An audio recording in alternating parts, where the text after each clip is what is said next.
There are some things in Japan that make so much sense. You already know some obvious things like high-speed bullet trains and conveyor belt sushi. But let's talk about not so obvious things in Japan that makes total sense.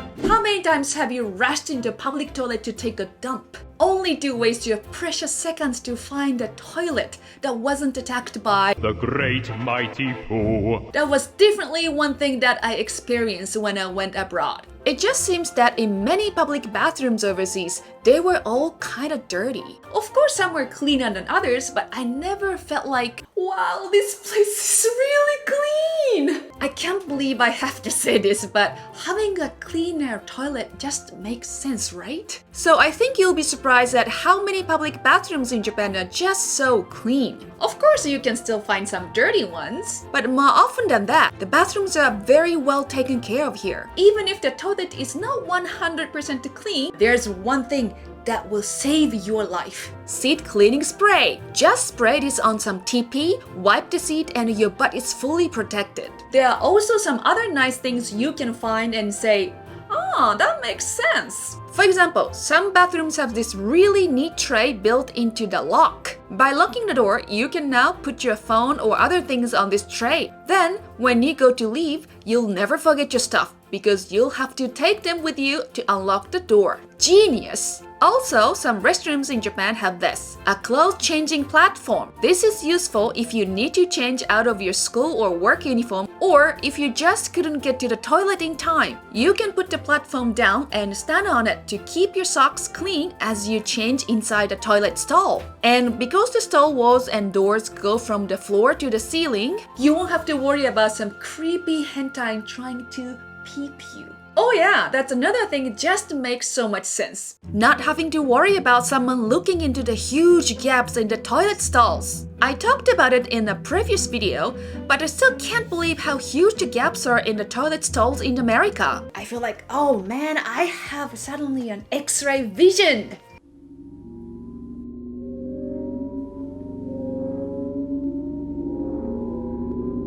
If I were crazy hentai, I have so many ways to enter into your toilet stall. I can go under or over, but in Japan, there's no gap. In fact, when you close the door, there's no gap there either. So, you'll never have to do this. No, not my privacy strips! Please come back! We love our bicycles in Japan. It's one of the main forms of local transportation, and no matter where you live, you'll see someone riding their bike to get somewhere. The first thing that makes total sense is the lock. It's built right into the bicycle. When you want to unlock your bike, just insert your key and twist. The lock will open and your key will be locked inside until you lock the tire again. To lock it, just turn the lever until it clicks in.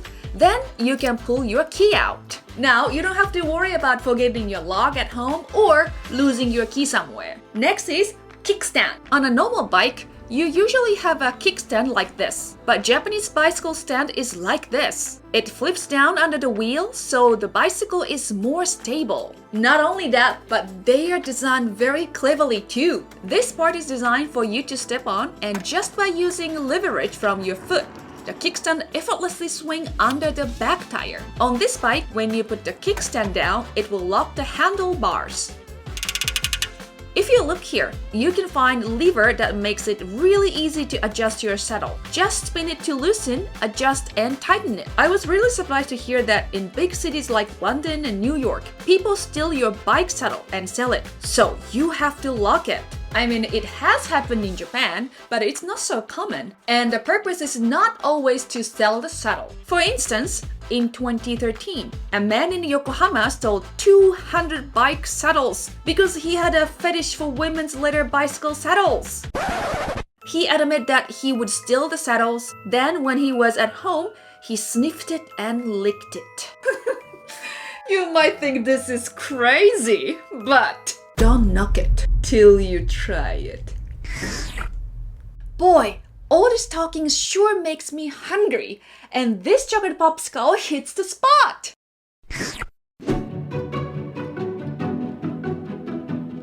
When you visit the restaurant in Japan, there are a couple things that you think, oh, that makes sense. At many Japanese fast food restaurants like beef bowl and ramen shops, there's a vending machine at the front that you have to use to order your meal. I'm sure you've seen this before, but it's quite normal and very convenient. The great thing about this is you don't have to worry about someone messing up your order because they put in the wrong item. Once you get your ticket, you hand it to the shop staff and then they will begin making your food right away and bring it to you. Also, at many restaurants, they try to make the food look as close to the picture on the poster or menu as possible. This might seem like it makes total sense, but I was surprised when I ordered a burger in America and it looked like someone beat it up with their stand. てめえのつけば金では払えねえぜ。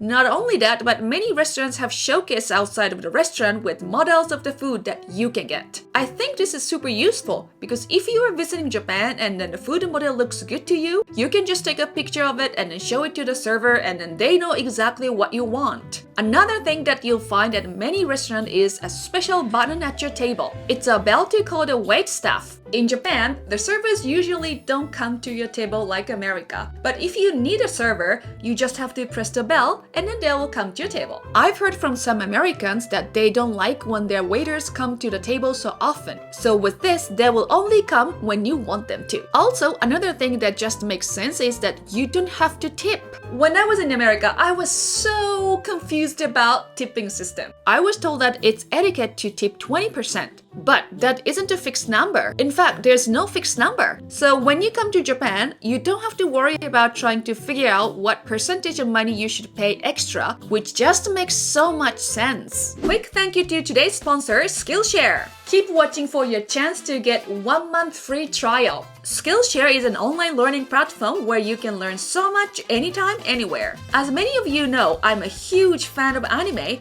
but before I can create my epic anime series based on the adventure of Kancho Hancho, I need to learn the basics. And with this class, anyone can animate. Easy Animation for Social Media by Danny Castle. I can build the knowledge and skills I need to learn how to make my own animations. Danny talks about the tools you need and how to plan, create your characters, and how to bring them to life through animation. This is just one of many types of classes you can take on Skillshare, and if you're not into creative stuff, you can take classes on productivity and specialized skills. Skillshare is ad-free and has new premium classes launched every week. And if you're one of the first 1,000 of my subscribers to use the link below, you'll get the 1 month free trial of Skillshare. It costs you nothing and you'll be supporting our channel at the same time. So give Skillshare a try today. Have you ever been out somewhere when suddenly you really want to buy something to drink, but there's just nothing around? If you are in Japan, you don't have to worry about it at all because vending machines are everywhere here. I mean, it just makes sense that drinking machine is easy to find, right? You can find them in busy city areas, in train stations, and even in purely residential areas. But what good is it if vending machines don't have anything you want to drink? Well, here, there are so many different kinds of drinks in the machines that satisfies everyone. You can find sodas, energy drinks, coffees, teas, water, juices, and so much more. The cool thing is that in the winter months, the machines will even sell hot teas and coffees and even hot soup. But if you don't have any cash, that means no drinks for you, right? Not in Japan. You can pay using your smartphone if you have it set up for that. Or even with these train tickets cards that we use to pay the fare to get on the train. There are a special Coke machine that can link up with an app called Coke On. With this app, you can connect it to your credit card, so you can buy drinks with your phone. Every time you do, you can earn a stamp, and when you have enough, you can get a free drink. You can also get free stamps by walking a certain amount of steps a day, which is a good encouragement to get regular exercise. And if you are someone who likes to buy drinks from a vending machine every day, you can even sign up for a Coke subscription service. For about $21 a month, you can get 1 free drink from any kind of special Coke machines. It actually costs only 70 cents, which means it's way cheaper than the usual price. And don't forget, we have way more than just drink vending machines. We have vending machines that sell snacks, toys, and even complete meals. In our last video, we showed you guys these really cool vending machines that sell actual restaurant quality ramen that you can make at home. And for those of you who need more than drinks or food, just find one of these really shady shacks scattered across Japan, and you can find vending machines that sell real-life hentai and adult toys. Yes, Japanese vending machine just makes so much sense. Now, before you think Japan is just this high-tech place where everything makes sense, there are some Asian things that we still use in our daily life that makes no sense at all. So make sure to watch this video where I talk about just that. Thanks for watching! Okini!